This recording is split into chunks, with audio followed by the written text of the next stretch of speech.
이 종목은 대체 왜 그랬을까요? 오늘 시작해서 뉴스가 있는 종목들 열어보도록 하겠습니다. 콘텐츠주들 먼저 추적을 해볼게요. 오늘 오랜만에 일제히 강합니다. 오늘 신규 상장주가 있었는데 캐리소프트 하락으로 반전됐어요. 장중 내내 강한 모습을 나타내더니 이내 아래로 밀리는 모습인데요.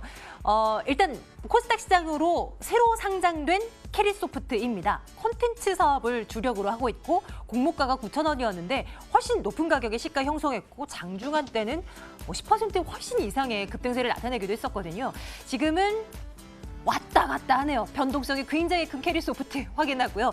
또 이외에 콘텐츠주 관련주들의 움직임도 챙겨봅니다. 스튜디오 드래곤이 오랜만에 강한 모습 8% 이상 뛰어오르면서 이제 73,000원대 위로 올라섰고요. 제이콘텐트리 펜엔터테인먼트도 강한 모습인데 한번 앞으로도 눈여겨볼게요. 오랜만에 강한 반등세를 나타내고 있는 콘텐츠 관련주들입니다.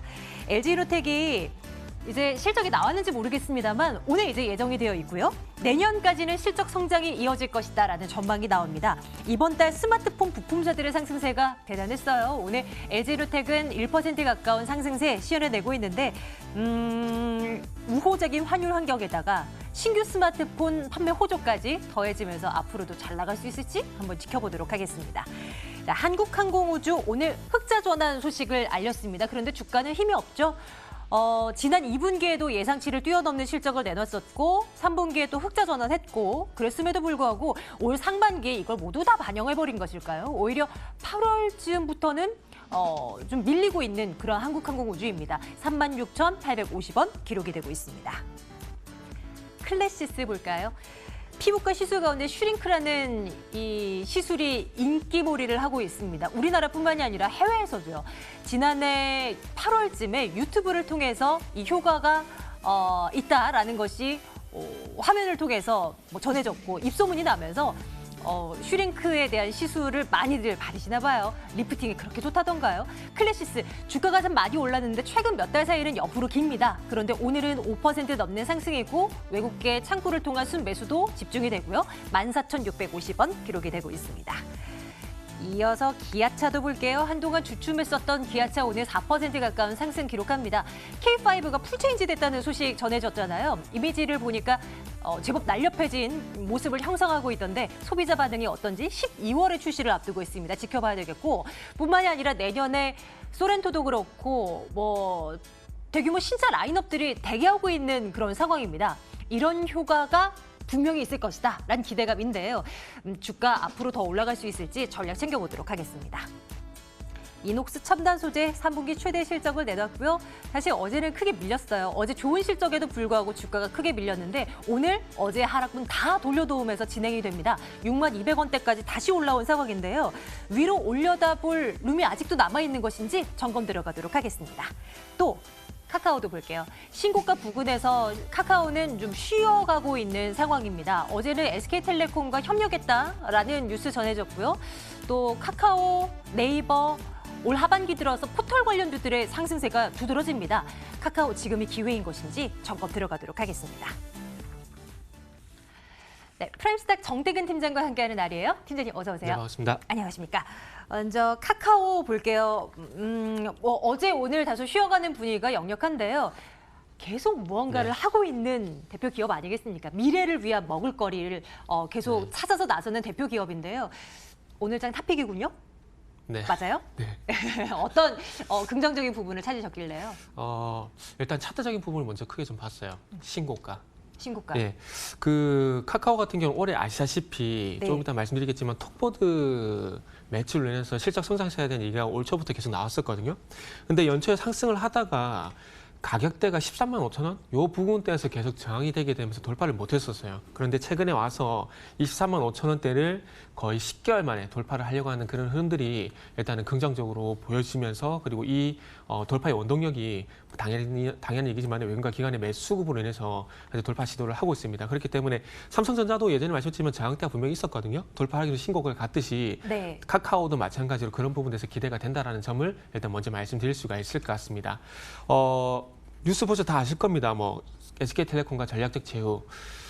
일단은 이 부분을 좀 주목을 하는, 오늘 콘텐츠 관련주들 강세를 보이는 거 보니까 영상 콘텐츠 이쪽에 좀 많이 주목을 하는 것 같아요. SK텔레콤 같은 경우 실적으로 미국의 죄송합니다.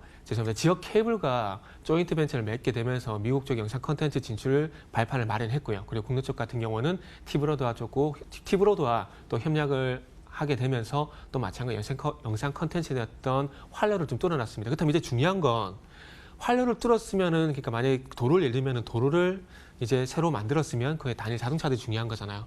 근데 그 부분을 제가 볼 때 카카오 이제 담당을 할 것 같아요. 그래서 카카오엠 같은 경우에는 자사 웹툰을 모티브로 해서 드라마를 제작할 예정인데 카카오엠을 중심으로 해서 출시할 예정이라고 합니다. 그렇다면은 이 카카오엠이 그 드라마라든지 영상 컨텐츠를 만들게 된다면 자연스럽게 이 컨텐츠는 SK텔레콤 쪽으로 가겠죠. 그리고 이런 연결고리가 있다 보니까 이 연관성이 있는 스튜디오 드래곤이라든지 제이 콘텐츠리, 이런 영상 컨텐츠 관련 종목들이 전반적으로 동반 강세를 보이는 것이 아닌가라는 생각이 듭니다. 물론 하드웨어적인 어떤 발전도 중요하겠지만은 앞으로는 어떤 소프트웨어적인 발전을 보게 된다라면은 네이버라든지 그리고 카카오 이런 종목들이 부각이 될 수밖에 없을 것 같은데요. 저는 개인적으로 SK텔레콤 그리고 카카오의 어떤 전략적인 어떤 목적이 맞아떨어졌다 생각을 하고 있는데, 저는 개인적으로 쿠팡이 가져가고 있는 전략을 조금 참고를 한 것이 아닌가 생각이 들어요. 어떤 것이요? 쿠팡 같은 경우에는 지금 아시겠지만 이커머스 쪽에서 적자가 나고 있지만은 여기서 압도적인 점유율을 가져가기 위해서 계속 투자를 하고 있잖아요. 네. 그래서 결국에는 아마존 같은 기업으로 가려고 하는 흐름인데, SK텔레콤 같은 경우도 마찬가지인 것 같아요.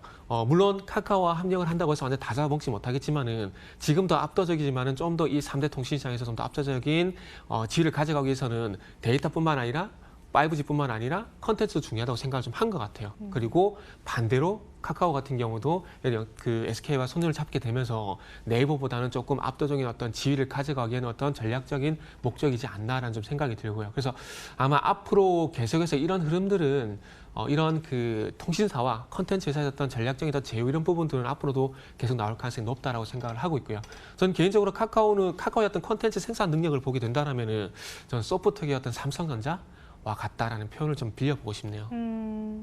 정말 카카오에 대해서는 정말 사업을 각양각색으로 하고 있는 기업이잖아요. 오늘은 큰 그림에서는 오늘 일제히 강한 모습을 보이고 있는 콘텐츠와 맥락을 좀 함께할 수 있다라는 생각도 함께 해봅니다. 이거 투자 의견 당연히 좋아해 주시는 거고, 네. 신고가 영역인 만큼 따로 목표가 설정 안 해주실 거죠? 이거는 제가 중간에 나올 때마다 의견이 좀 바뀌잖아요. 네. 그런 경우가 생길 때는 다시 언급을 좀 드릴게요. 아, 좋아요. 네. 그러면 그거 하나만 더요. 지금 일제히 강한 모습을 나타내고 있는 스튜디오 드래곤이나 제이 네네. 콘텐츠리 같은 그 외의 콘텐츠주들도 전망이 괜찮다라고 보시나요? 지금은 분위기 좀 따라가는 것 같아요. 그리고 한 종목만 예를 들자면 스튜디오 드래곤 같은 경우에 네. 아시다시피 대작이 하나 있었잖아요. 아스탈 연대기. 네. 근데 이거에 대한 기대감이 있었지만 실적으로 흥행을 하지 못하기는 주가가 좀 많이 밀렸었거든요. 맞아요. 네. 그래서 저는 개인적으로 그 아스탈 연대기에 대한 아스탈 연대기가 저는 악재라고 생각을 하고 있는데, 이 부분이 조금 해소가 되고 네. 거기다 컨텐츠 바람이 불게 되니까 다시 한번 스튜디오 드래곤과 같은 종목들 기대감이 좀 들어가는 것 같아요. 그렇기 때문에 이런 부분들을 이제 앞으로 지금 카카오라든지 SK텔레콤처럼 더 연관성이 있는 쪽으로 가게 된다라면은 추세가 좀 가겠지만은, 그게 아니라면은 어떤 테마적인 흐름으로 단기적으로 끝날 가능성도 좀 봐야 되지 않겠나라고 생각을 하고 있습니다. 네. 비로소 이제 튀어 올라온 스튜디오 드래곤인데요. 네. 이제 조금 조심해야 하는 그런 그렇죠. 포지션을 취하고 좀 지켜보겠습니다. 그리고 다시 돌아와서 카카오는 매번 점검을 해보도록 할게요. 네, 투자 의견 좋아요 찍겠습니다. 자, 다음은 기아차 볼게요. 시장이 나쁠 때도 그렇게 크게 밀리지는 않았었던 기아차입니다. 그런데 그렇다고 엄청나게 올랐다고 볼 수 있겠죠. 이제 올 한 해를 놓고 보면요. 근데 이제 최근 들어서 지지부진했는데 오늘 좀 강하게 튀어 올라오는 이유는 뭐라고 생각하십니까? 지금 주가 제자리를 찾아간다라고 보는 게 맞을 것 같아요. 방금 그 주가 지지부란 부분 좀 말씀을 해주셨는데, 네. 아시다시피 기아차 같은 경우는 올해 4월 달부터 지금 44,000대 돌파가 안 되고 있습니다. 그러다가 주가가 지금 4만 원대까지 밀렸다가 다시 이 신차 모멘텀 때문에 다시 상승을 하고 있는데, 이 부분이 제가 봤을 때 44,000원 부분에서도 걸릴 가능성이 있지 않겠나라고 생각이 듭니다.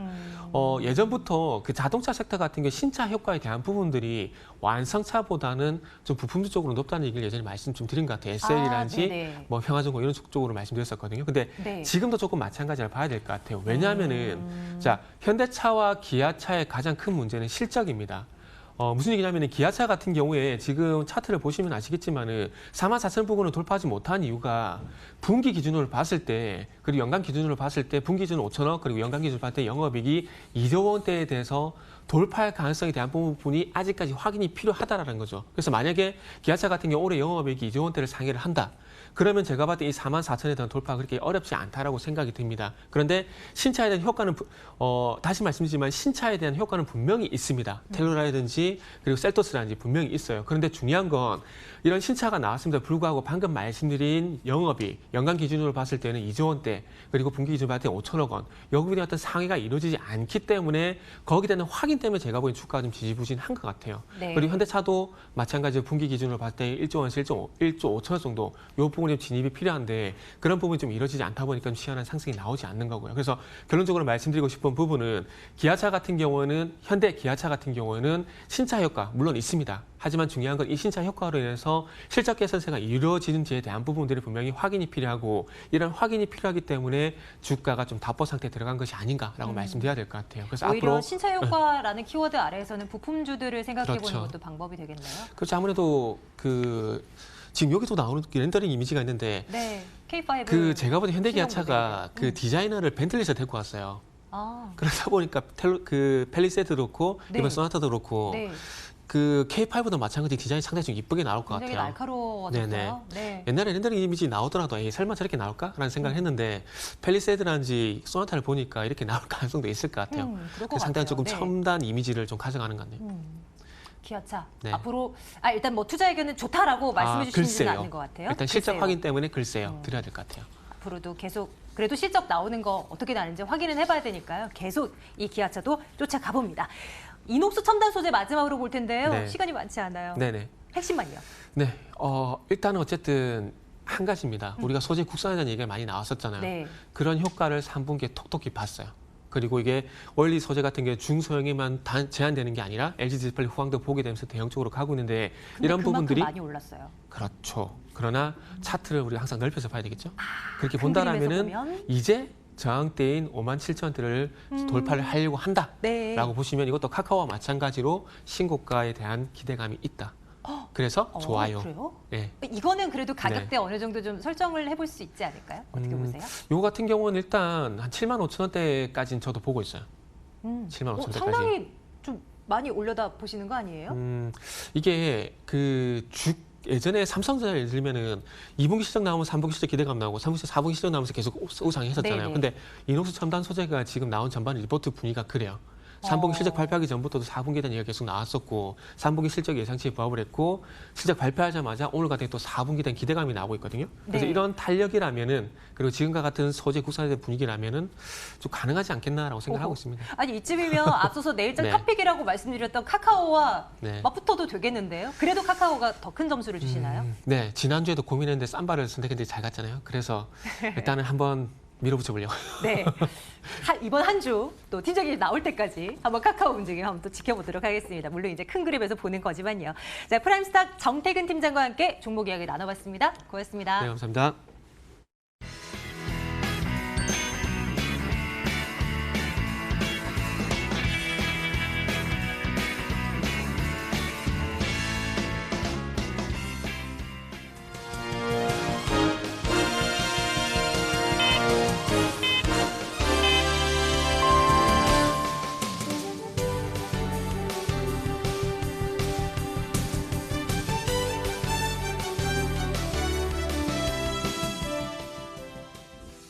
(10월 29일) 화요일 거래 마쳤습니다. 사상 최고치를 기록한 미국 증시와 반대로 아시아 증시, 특히 중국 증시와 국내 증시는 조금 조용하게 움직이는 모습입니다.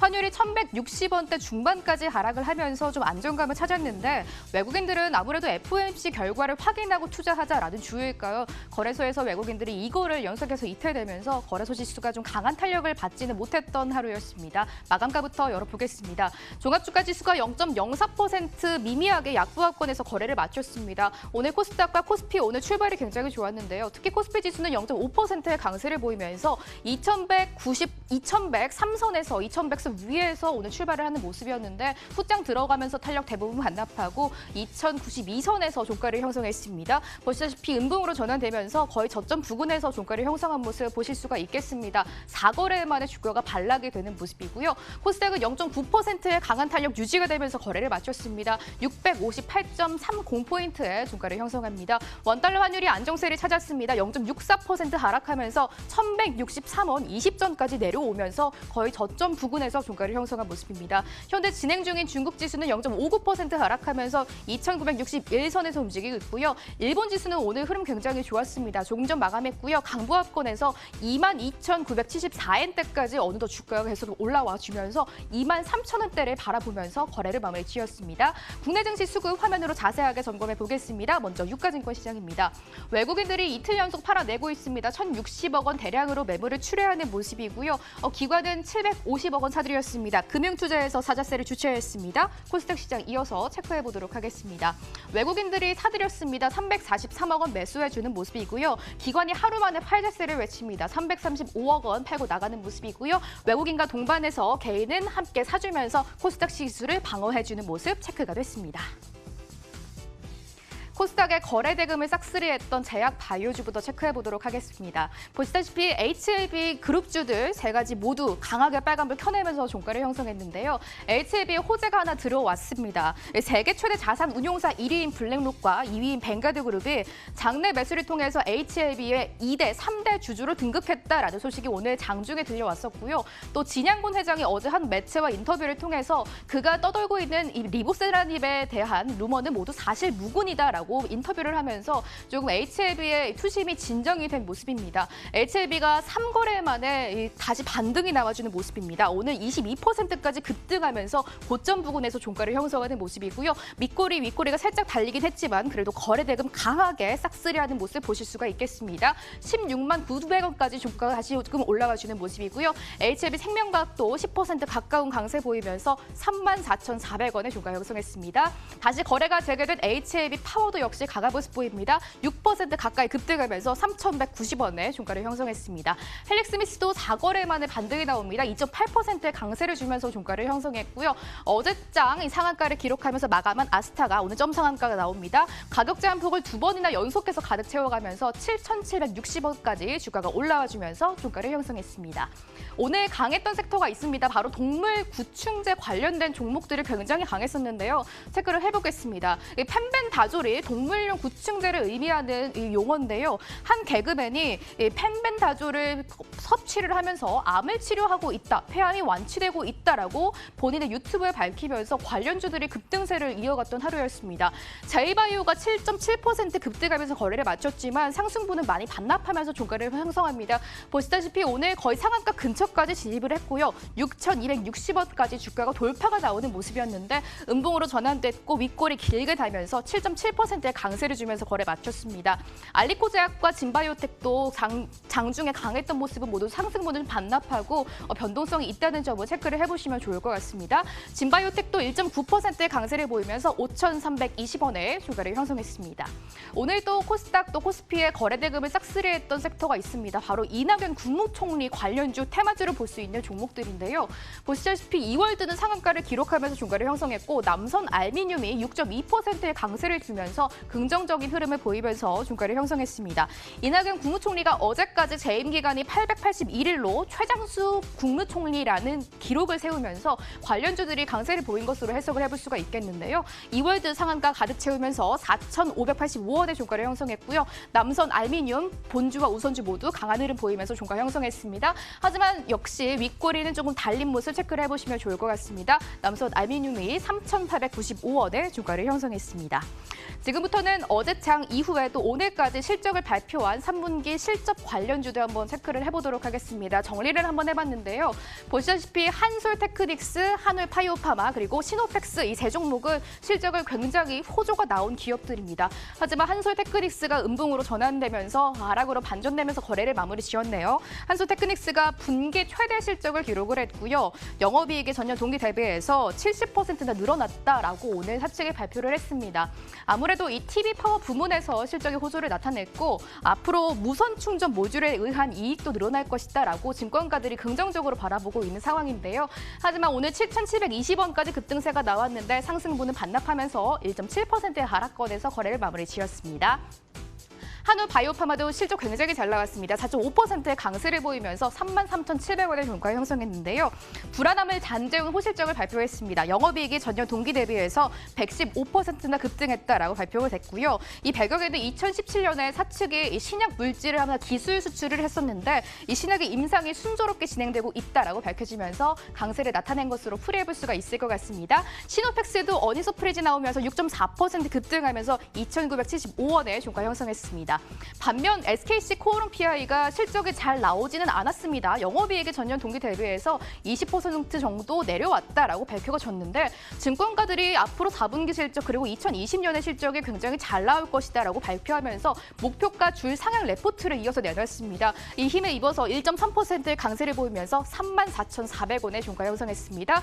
보시다시피 현대제철과 삼성 SDI 오늘 실적을 발표했는데 실적 굉장히 부진했고요. 현대제철은 특히 중국에서의 사업이 불안하기 때문에 실적 역시 잘 안 나왔다라고 풀이를 해볼 수가 있을 것 같습니다. 어닝쇼크를 기록했고요. 1.5% 하락하면서 32,950원의 종가 형성했습니다. 삼성 SDI도 오늘 장중에 실적을 발표했는데 실적 굉장히 부진했습니다. 3분기 영업이익이 지난 동기 대비해서 31% 정도 감소를 했고요. 시장 컨센에도 못 미치는 성적표를 부진한 성적표를 내놨습니다. 주가 역시 0.65% 주가 방향 아래로 틀면서 22만 8천 원의 주가 형성한 모습 특징적으로 짚어드리도록 하겠습니다. 이렇게 화요일 마감 상황 자세하게 정리해드렸습니다.